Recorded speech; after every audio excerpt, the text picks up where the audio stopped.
Radhe Radhe and welcome to Gaura Sanga. Today we will discuss an interesting topic, is dysfunctional families. And this is related to spiritual sangas, or what's supposed to be a sanga is what we will speak about in this video. I must be 100% honest. This is based on experience, studies that I have been doing, and research that I have been doing related to the different spiritual families that many of you, me, and everyone who is around Krishna consciousness to say is facing in some part of life, or in some moment you will face this reality. So it's very, very important to keep in mind a few things, because dysfunctional family is the motor or the root of the rotting fruits or plants, or is the origin of the rotting base of bhakti. Bhakti must be, the foundation of bhakti is trust, right? Because without Shraddha, that Shraddha means faith that is supreme, strong, that is not possible to destroy by any means. There is no way to destroy Shraddha once Shraddha is set up, is sitting in our heart. This is very important. Then if Shraddha cannot come up, understanding Shraddha as faith, but spiritual faith is different than the faith that we face as a human being, and it's different than the faith that we see in, for example, faith on science, or faith on this, or faith on that. Because normal faith, materialistic to say faith, is something that you get and somebody else can move out of, for example, a better explanation of the matter, a better explanation or a contradiction to your faith that is stronger than your faith and knowledge, and they will move you out. This happens, for example, in when somebody is switching from one parivar or one spiritual path to another. Just to say, to not go far, is my own experience that I switched from Gaudiya math to the traditional Gaudiya Vaishnavism. Why? Because my faith was very weak. Knowledge was not enough. The practice and the realization of the sadhus, or the ones who I should consider holy and saint and advanced sadhakas practitioners, were not that powerful and strong as supposed to be based on Shastra. Then based on that, of course, anyone start thinking, okay, what is going on here?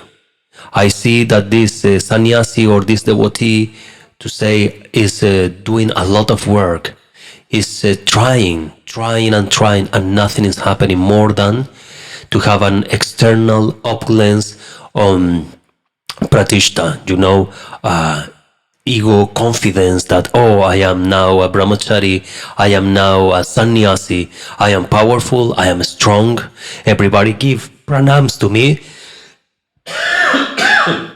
Sorry, I'm a little bit ill. Everybody gives pranams to me in the floor, dandavat, etc. But far from all those external things, what we really have.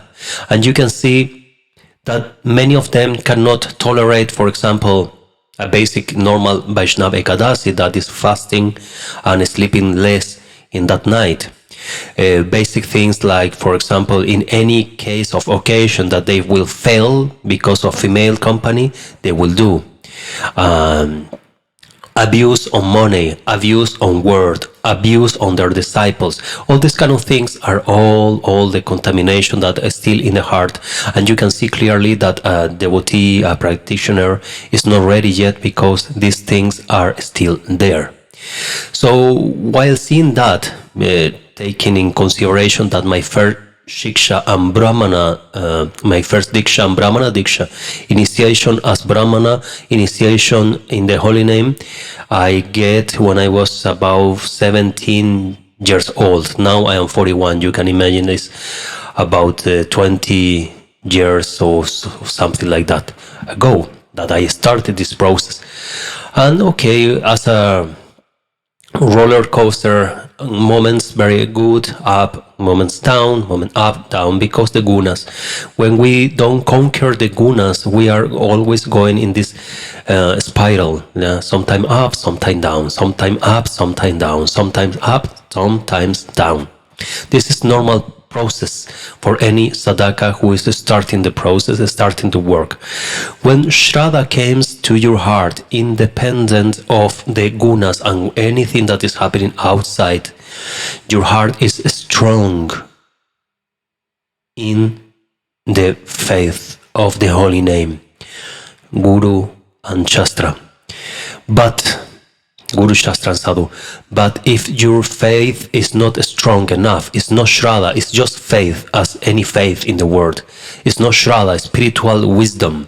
Shraddha comes by the studies of the Grantha, the philosophy, the study of the sadhus, how they act, and the study of the Guru, the ones who is my Guru and the Guru of my line of philosophy, the study of their behavior. These three studies is what will bring you Shraddha. Now, if the Grantha is perfect as Gaudiya Vaishnavism, the Grantha is perfect.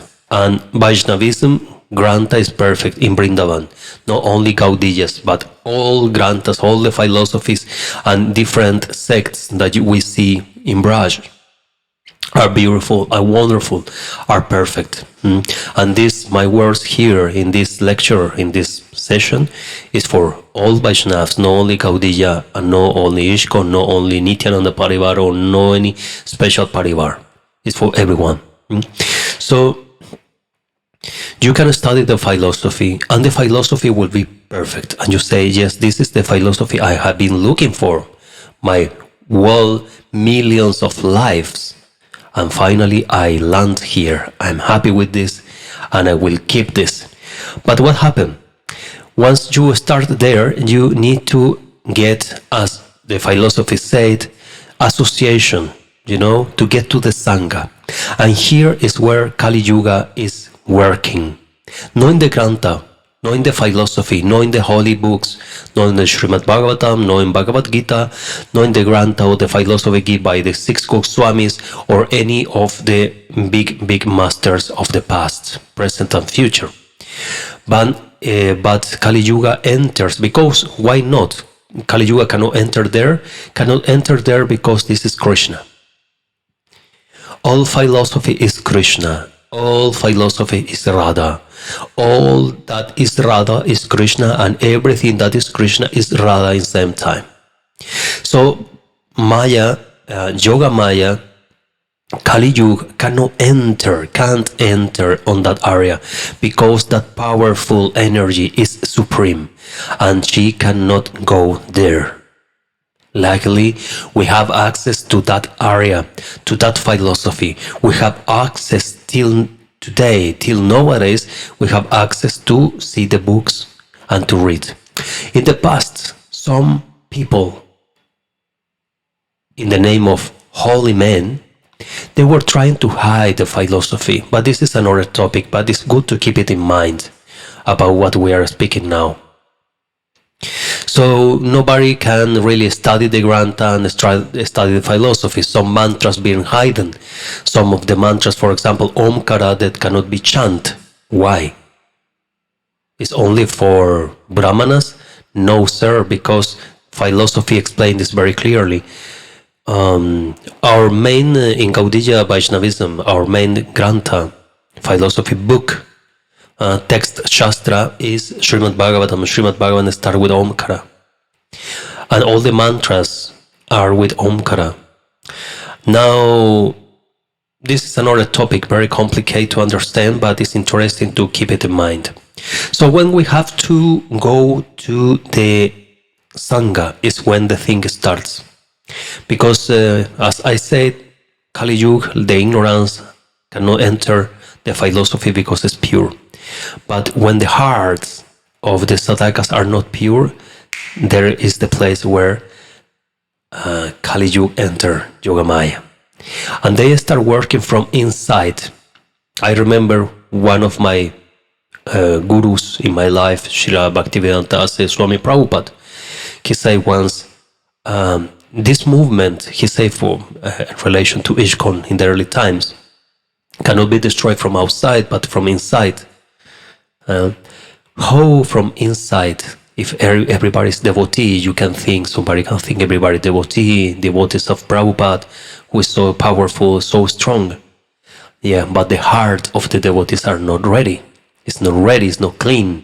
For much they are bold, dressed in saffron and with the costume of a sannyasi, doesn't mean that they are clean. So there Yogamaya, Kali Yuga enter. So the same we have in every Sangha. Big groups, small groups, is all same.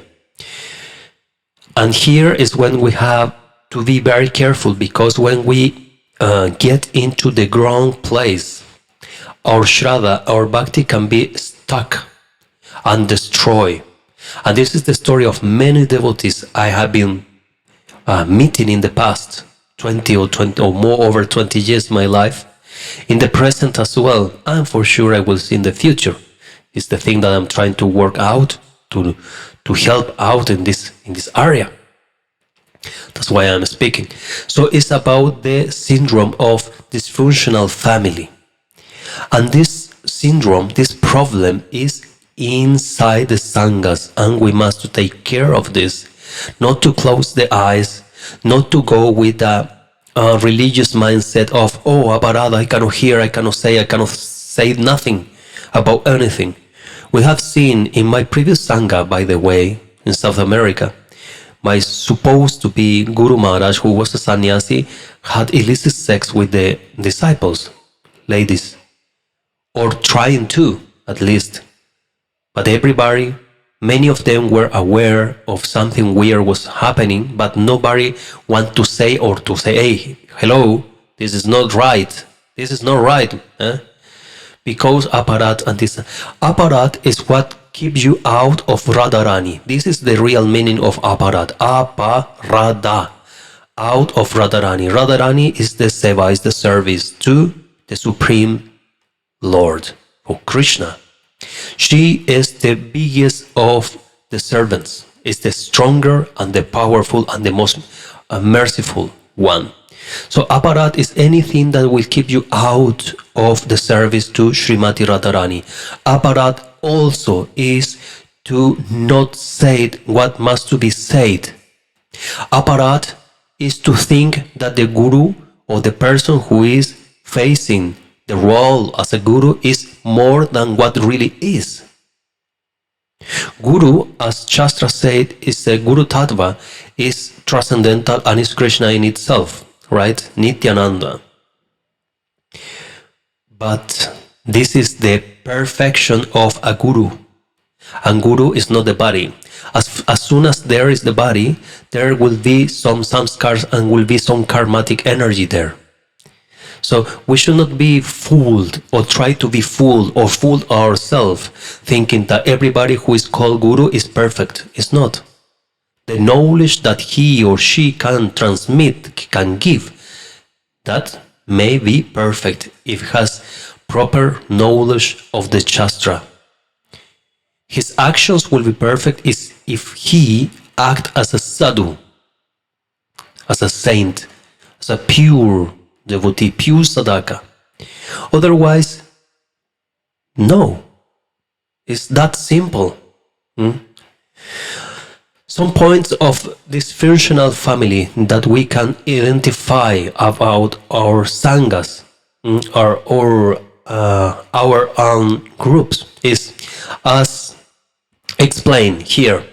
A dysfunctional family is a family in which conflict, misbehavior, and of the child neglect or abuse and sometimes even all of the above are on the part of individual parents occur continuously and regularly, leading other members to accommodate such actions. This is exactly what I'm talking about here, where parents continuously leading other members to accommodate such actions. This the root of a dysfunctional family. And kids, who are the kids? We are the kids, the disciples. The parents are leaders, gurus, spiritual masters. If they are not teaching, instructing their disciples, the disciples will be kids, dysfunctional kids. This is basic. It's basic to understand. If a guru does not instruct the disciple, his disciples or her disciples, so for what is guru? Just to get praise? Prayers? What is the point? It will not be given instruction of how to progress in spiritual life. So for what I need a guru if he will not explain how to progress to me? It's very easy. I can tell you just chant Hare Krishna and everything will come here. But it's not true. There is a process. And this process is mentioned clearly and extensively in Hari Bhakti Vilas by Sanatana Goswami Pad. This is the first step. I don't win anything, and nobody as a disciple win anything to hear from somebody about the Ras Lila and the most advanced Leelas of Radha and Krishna intimate love. If I don't know how to basic stop alcohol consumption, marijuana, drugs consumption, tobacco consumption, pornography, etc. Let's be honest. So how somebody will progress if he is listening or she is listening the most advanced and intimate relationship of Radha and Krishna, and in the same time is doing all kind of illicit activities? This makes no sense. The only thing that will happen with this is that the disciple will get totally crazy, messed up in the head. Their spirituality will be destroyed. And this is very serious. Why? Because our opportunity to grow and to achieve Radharani's lotus feet and the service of Krishna is now present here and now for us. So if we are misled, we are definitely losing the chance that we have been winning after millions of lives of being a human being, to have intelligence enough to understand that God exists and has a name and has a form. This is serious. This is a serious thing to understand. Signs of a dysfunctional family. This is easy. Everyone can go to Google and find dysfunctional family, and you will find enough information. And look how fun is this, how interesting is this, that this information is for materialistic people to say, and you can apply every single point to our spiritual life. This is important because we cannot divide. We are in a physical body. Therefore, we are in the material world. Our mind, our spirit, or our heart may be in the Nitya Vrindavan, yes, but we are interacting here in the Kali Yuga time, right? So signs, addiction. Addictions can lead to so many different unhealthy relationships among family members. In this case, addictions we will take not only as drug addictions, things that are often happening, hidden behind the door of some disciples. This cannot be happening. If you are serious in your research, in your search, in your searching, in your way to, if you are serious in your path in Krishna consciousness, addictions must be out, but step by step. So unhealthy relationships among family members. Unhealthy relationship is unhealthy is gossiping. Unhealthy relationship is somebody creating a story about somebody else. Unhealthy relationship is to speak about somebody who is not present. Unhealthy relationship is to destroy the preaching program of somebody else. Our Nityananda Prabhu or Gauranga Mahaprabhu or your guru, I am pretty sure in a different parivar will be quite similar. One of the main things was to teach. So any disciple who have a book can teach. I will quote again Bhaktivedanta Swami Prabhupada. He said, you are not ready to give class, he said to his disciples, not ready for giving classes. You are not in the full understanding of the Srimad Bhagavatam, Bhagavad Gita. You don't know this philosophy yet. But you take my book and read what I wrote down. Read the Sanskrit, chant it, the translation, read the purpose, the comment I give. That's it. Everybody who had books can actually start teaching. Not be a guru. This is a totally different story, but to teach. We can make a better world, and you can be better if you start being vegetarian. Just to say. You can be better if you are conscious of God. God exists. This is basic. Anybody can learn and can teach this. Why not? So, unhealthy relationships among family members is the worst scenario, because this is not only speaking bad about the disciple who is doing this, but it's speaking about the Sanga and the Guru. Because if the Guru don't give strict instructions on this, then for what is the Guru? These are the 10 commandments to say. To be Christian, you follow 10 commandments. If you don't follow the 10 commandments, you are not Christian, period. Here we have the same, we have the 10 apparats in Vaishnava family. Another sign of dysfunctional family, abuse or neglect. Abuse of power, just because I say it is true. This is unhealthy. Because how a disciple can take something, I believe because he say. But how I understand this? In order you to realize truth, realize God, you must to understand it, not with only your intelligence, not only with your material mind, but you must to have information in how to adapt this and to understand this information in my life. This is extremely important. Neglect is just to let it go, just not to take care. This is exactly what I'm talking about. Neglecting, not to educate your disciples, not to educate your people. This is terrible. Think in your own family. If your father, mother, if your parents haven't been giving you education, not taking care of your daily food, what kind of people you will be in this moment? For sure, life can be very difficult, and maybe you will be walking very dark ways in your life, for sure.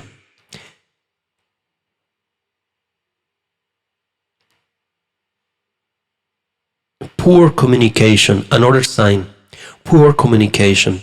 When there is not communication, where there is not any information that how to do the things, how we expect, what I expect from you as a disciple, what you expect from me as a guru, these are things that we must to speak about. And to never take everything as grand, as just because he is called guru, he is perfect. As I say, no, this is not the true, and this is not the reality. You will see thousands of examples in life where these things are not like this, and you will see that are not right. A family must to be based on love. If there is no love, there is no family. What is family really? How you can define family?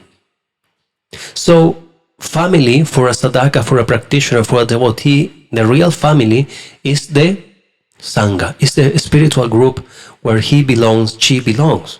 But if there's not healthy communication, there is no healthy relationships. If there is no love, so what is that? And who need a relationship or a family who is lacking in the most important things? Confidence, trust, love, communication. Who need a family like that? Nobody, really. Nobody. Simple. Nobody needs something like that. And the worst thing is that in that scenario, your bhakti will be affected. Definitely. Because Shraddha cannot grow in a very hostile area. It's a very pure seed that needs a special soil. And that soil must be a devotional soil. If there is no devotion, then the seed of bhakti will not grow. And devotion, what is devotion? It's a relationship of love. And our philosophy had 3 points: Guru, Shastra, and Sadhu. Guru must be truth, and speak truth, and act truth. The word of Guru is sacred only and only if he do what he said. If Guru is not doing what he said, it's just speaking. It's just telling stories. It's not walking the path of truth. Then this is a complicated situation that in Shastra it explained that you can live such a Vaishnav because it's not 100% honest. This is a recommendation there because otherwise he will draw you underwater with him or with her. So that is not healthy. Shastra are the texts of your philosophy pure, writing by pure souls? Are them pure or are manipulated to lead you to some way of thinking or not? This is very important.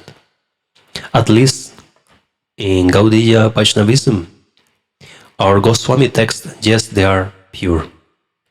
And now, of course, we have to understand every single thing, every single points of view, why the things are growth in such a way. We hear big difference between some text and our text. For example, Sri Hare Bhaktivilas in the beginning is speaking about the demigods and the avatar of Vishnu, Vishnu avatars and the mantras, and speak about Ramchandra and Nisinga, and speak different things like this that many times are a little bit contradictory because our main goal is Manjari Bhava. What we have to do with Mahavishnu, Vaikunthas or Nisinga? We have nothing to do with them. Yeah, more than respect. But this is important. So you study the Grantha, you see if the Grantha is pure, the philosophy is pure. If it's pure, you can follow and you can trust. Sadhus. Where are the sadhus? You know, sadhu viene de sadhana. Sadhana. The word sadhu came from sadhana. This is who practice the sadhana. Sadhu. This is sadhu. If he doesn't practice the sadhana, then it's no sadhu. So the third part of the big tattva, Guru, Shastra, and Sadhu. If sadhu is no sadhu, then no sadhu. If it doesn't practice, it's no sadhu. It's very simple. No drugs, no illicit sex or illicit association. It's very clear in the Shastra. We can read in our philosophy that the contact between man and woman cannot be if they are not married. Must to be in distance and respect if they are Vaishnavas. In distance and respect. Okay? So what to say about a woman doing massage to his her guru, male or major devotee? This is a little bit strange. I never liked that. And what it was things that I saw back in time that make me think, okay, the guru that I am following is not walking the truth. Is not walking what he is teaching.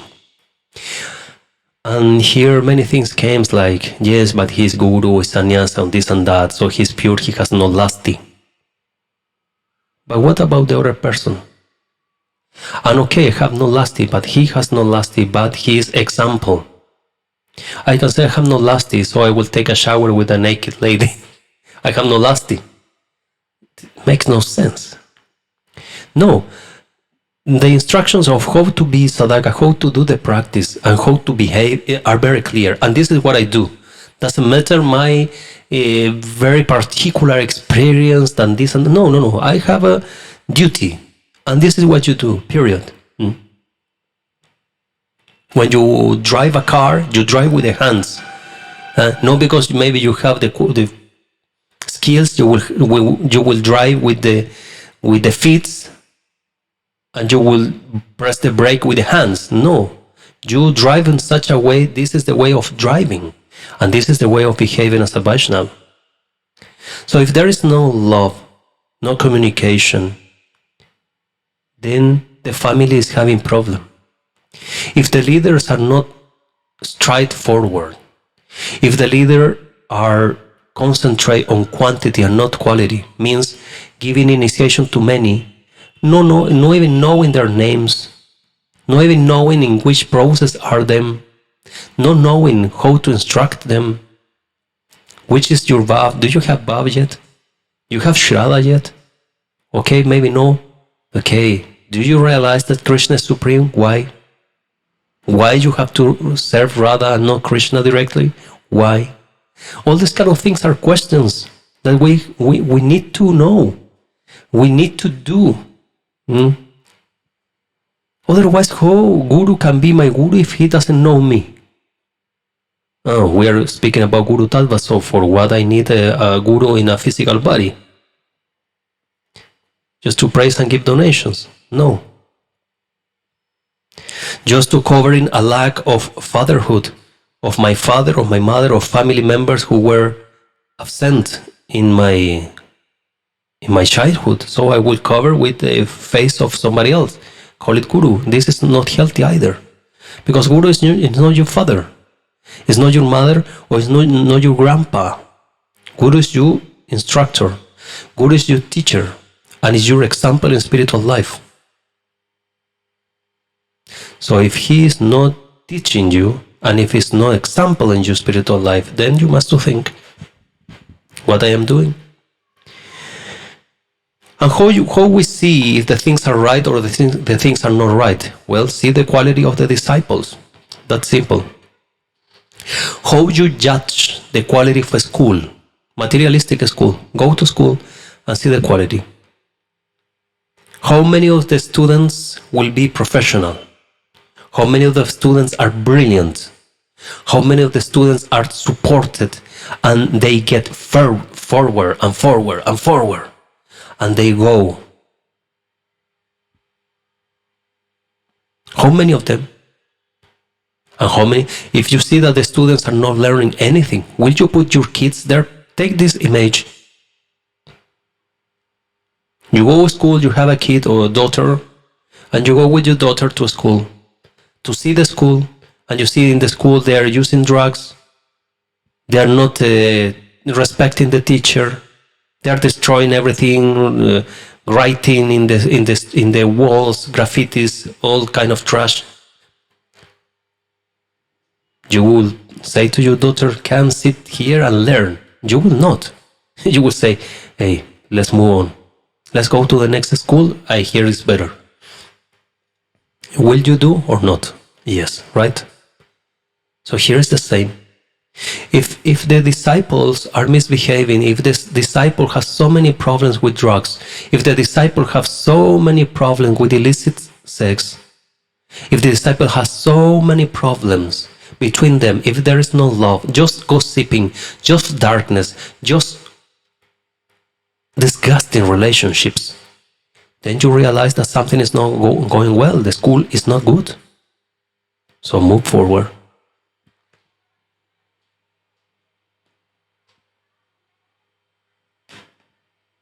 It's that simple. Because this life is this life. I lived thousands and millions of lives, yes, and I will live many, maybe. By my opportunity to be conscious and to be a sadhaka and to achieve perfection is right now. The past doesn't exist. The future doesn't exist. We are just in the present. There is no future, there is no past. There is eternal present. And this is the supreme consciousness when we realize that Krishna is not 5,000 years ago on earth, and it's not that I will go in the future to Krishna. It's right here, right now. My service is right here, right now. My love must be right here, right now. I behave as a Vaishnava right here, right now. Not tomorrow. And doesn't matter what happened yesterday. If I did a mistake, I say sorry. And I grow. And I grow. And if my Sangha doesn't grow, well, there is no my Sangha then. I have to go to the next level. If my Sangha just want to be in problems, in Kali Yuga activities, I don't want to be there. I don't want to associate with them. I want to go where the real ones are. The real ones. What means real? The ones who behave with love. The ones who practice bhakti. How you can do bhakti if you hate everybody else? How you can be a Bhakta or Radharani or Krishna Bhakta if you are speaking bad about the other Bhaktas? How you think you can enter to the Vrindavan, to the real Vrindavan? Because Vrindavan is not a place on earth. It's not a place on the map. It's not. Vrindavan is a state of consciousness, and you can be in Vrindavan anywhere you are, right here, right now. If you close your eyes and you focus, a beautiful place, clean, sattvic, smelling good, with cows, beautiful cows, and with the servants of Shri Shri Radheshyam. Beautiful music, beautiful light, shining sun, the sound of the river, the smell of the flowers.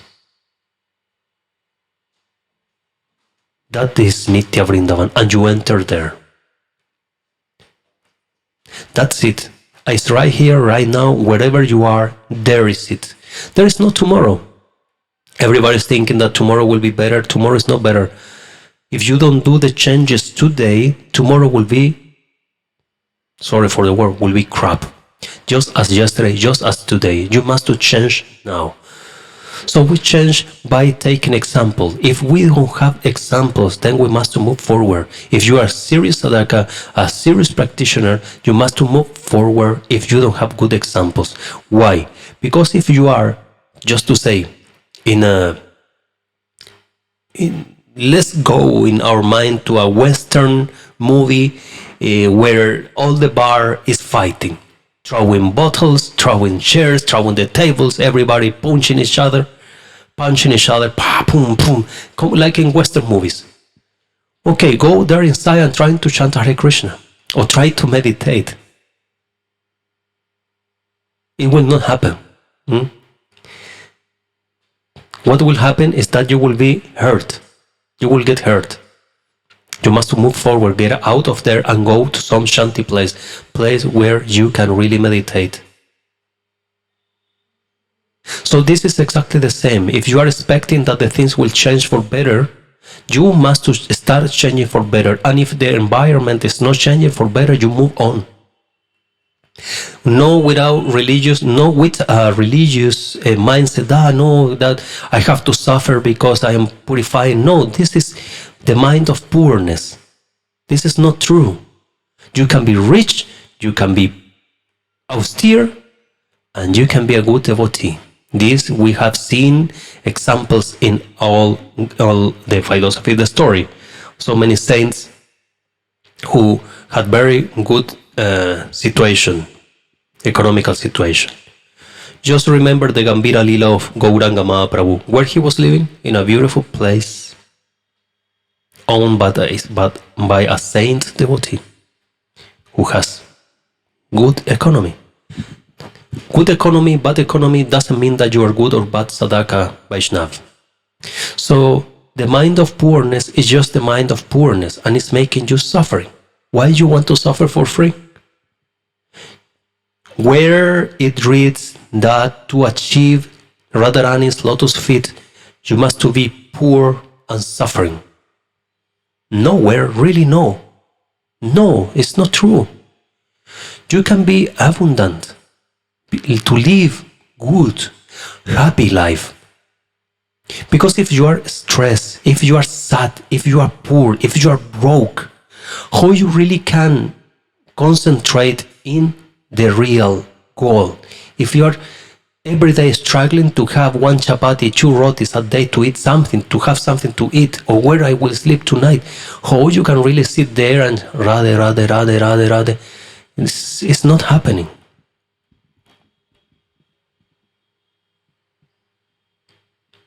The most advanced Vaishnavas nowadays that we have, or nowadays in Braj, in the Vrindavan area in India, also the more advanced and the most respected ones, inside their condition, life, social condition, they have a good life. They don't have to be asking money for eating something or nothing. They have a room. They have somebody who is cooking, doing the prasad, the boga for deities. They have the prasad. They don't have to be worrying about that. So they can concentrate more in somehow. So take the same example. If you will be happy, if you will be living good, you can concentrate better because the basic things, karmatic things are solved.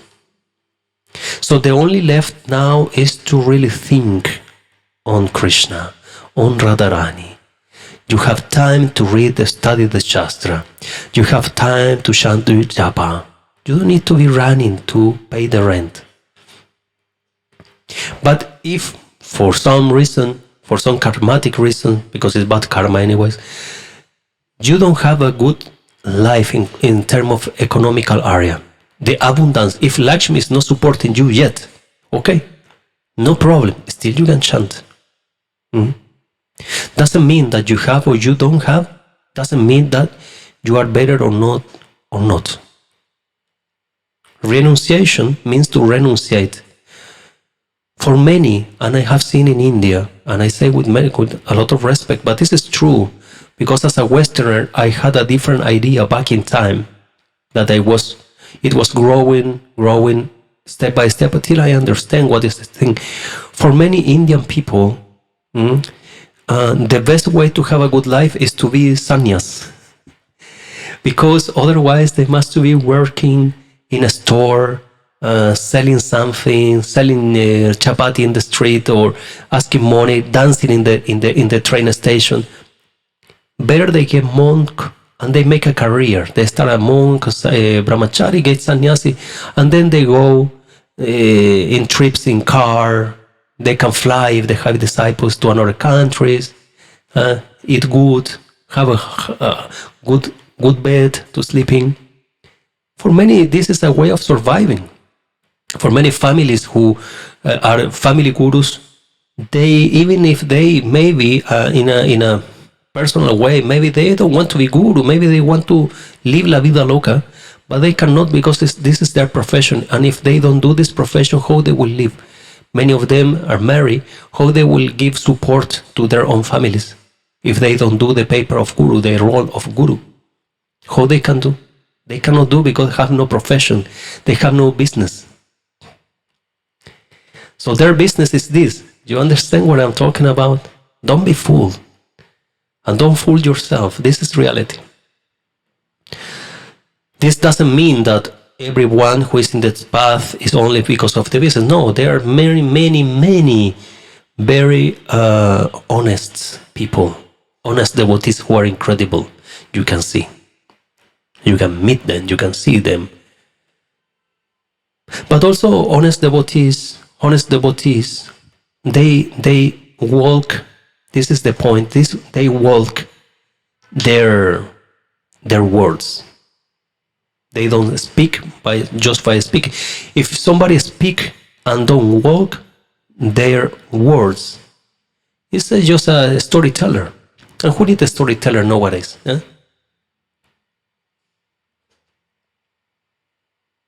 So, how you can see in their life, if they have family, everybody's a Vaishnava, everybody's going to the supreme path, or no.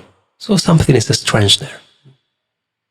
You must to read this, you have to see this, you must to read it when you are seeing around to see these things. If in the Sanga there is no love, there is no bhakti. Period. There is religious mindset, ritualism, everything who is below Raganuga Bhakti. And our way of living is about achieving Raganuga Bhakti. And for Raganuga Bhakti, you must walk the Vidhi Bhakti. And Vidhi Bhakti are the instructions. If the disciple doesn't keep the instructions of Guru, what kind of disciples are? And if the Guru say one thing but do another, what kind of Guru is? So you must to think about these topics.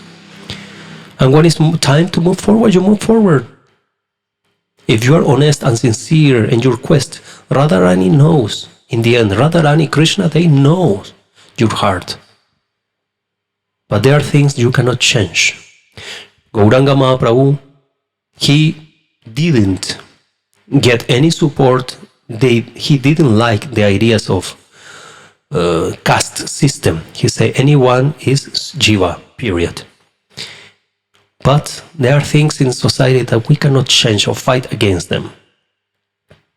Indeed, Gauranga Mahaprabhu, one of the reasons that he took sannyas, in his own words, was that he was worrying about his own life. His own life. People want to kill him. The ones who want to kill him, his devotees or people who was following the path of God, no. But the mafias, the leaders, or the power groups who were leading the society on those times, they were afraid of the words of Mahaprabhu.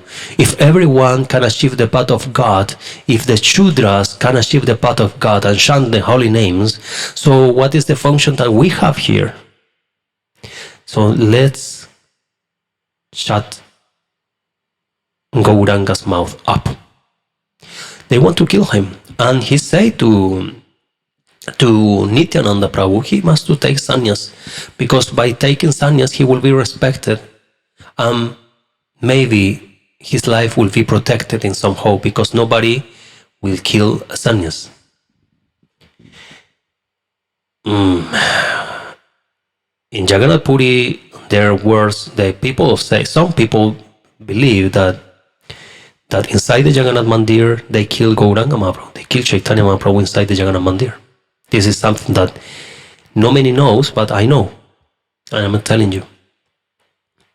Can they kill Gauranga? I don't think so. It's impossible. Nobody can kill God. But the body? Maybe. That's why we have so many ways that Gauranga disappear, because no one is quite clear. Maybe that's why. But I don't think so. I think the lila is the lila, and that's it. So there are things that you cannot change. I cannot go somewhere and to change the misbehavior of everyone. I can behave correct. And if the things around does not evolve, if there is no love, if there is no understanding, if there is just fanaticism and rajasic energy, I must understand with a lot of respect for everyone. Every is a jiva. Everyone is God in somehow. With respect, but I must move forward. Because in the end, and look, this is an interesting thing. It's an interesting twist. In the end, what is happening in material world is exactly or not exactly, but it's similar to what is happening. It's a reflection of what is happening in the spiritual world, in the Nitya Vrindavan. The friendships exist in Nitya Vrindavan. Physical relationship, erotic relationship exists in Nitya Vrindavan. Everything exists. River exists in Nitya Vrindavan. Everything exists. But the big difference here is that in Nitya Vrindavan everything is pure, and here is contaminated. So you will achieve the place, the spiritual area where do you belong.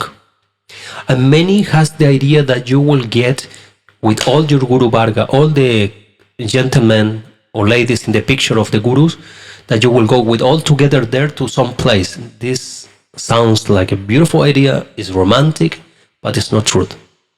Because the Nitya Vrindavan, Radha and Krishna manifestations are eternal. And there are more Nitya Vrindavans than Jivas. So you will enter to the place that is related to your realization and your bhav. So if your bhav is different than the bhav of somebody else, you will not go with them, even if we externally in this material world, in Kali Yuga, we have the same name, being in the same parivar to say. We don't go together to the same place. No, it's not like that. You will get a place especially that is related to your bhav, and then you will get family, friends, and companion that are in similar bhav than you. Same vibration of love. This is eternal truth. This is tattva. You can study in Shastra, and you can ask to bona fide Gurudevs who really knows about these topics. And in material world is something similar. Have you seen this? Depressive people has the tendency to meet another people who is depressed, and while they are speaking and smiling, they get to some point and I am depressed. Oh, I am depressed too. For example, people who like to say techno music get along, and is always related to people who like techno music. They go to techno clubs to say, because the mind is there. I go to techno club, but why the other people go to the techno club? Because we have same mindset, same desires, similar. Same. Some people go to techno club, but for example, I go to jazz club. And when I get to jazz club, I get surrounded by people who like jazz music. Okay, this is our material examples of the supreme truth. So in the supreme above, it's the same. You will get a place and a seva where exists jivas like you, who have similar taste bhav. So getting back and closing this topic about dysfunctional families, dysfunctional family, we will read one more time the explanation or definition. A dysfunctional family is a family in which conflict, misbehavior, and often child neglect or abuse, and sometimes even all of the above on the part of individual parent occur continuously and regularly, leaving other members to accommodate such actions. And the last line, accommodate such actions, is when you or somebody try to clean the misbehavior of the parents, in this case leaders, temple president, gurus, etc. Yes, he's taking bath with a lady to say, but he has no desire. This is what I see 15 years ago of a picture of my ex-guru in a swimming pool with clothes, but in a swimming pool with ladies, with the Devidasis. I think it was in Colombia, somewhere like this. When I saw that, I say, oh, hey, what is this? And the reply was, he has no desires. He's pure. I say, no, don't come with shh to me. This I don't swallow this one. This is too much. Goodbye. And well, of course, the breaking the heart produce so many consequences in your life as a devotee. That's why it's very important to be aware of all this in order to not lose your bhakti, your shraddha, your faith in the holy name and the lotus feet of Srimati Radharani. A family must to be based on love. If there is no love, there is no bhakti. Understand that. Bhakti is a plant which water is love.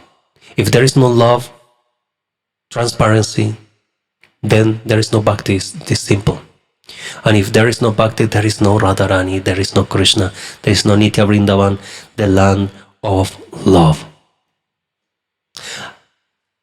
I hope to bring to the table some interesting topics to think, to help many of you maybe are crossing something similar and thinking that it's your fault, but no, everything is our fault because we are being leading by leaders. And if the leaders are not doing the things correct, then the results will not be very right, as the example of the college. If the college is not good, then the students are not good. Sadly, this is the reality, but it's important to open the eyes to be aware of all this and to be mature in order to achieve the supreme goal. I wish you all a very good day, evening, night. Jai Jai Shri Radheshyam.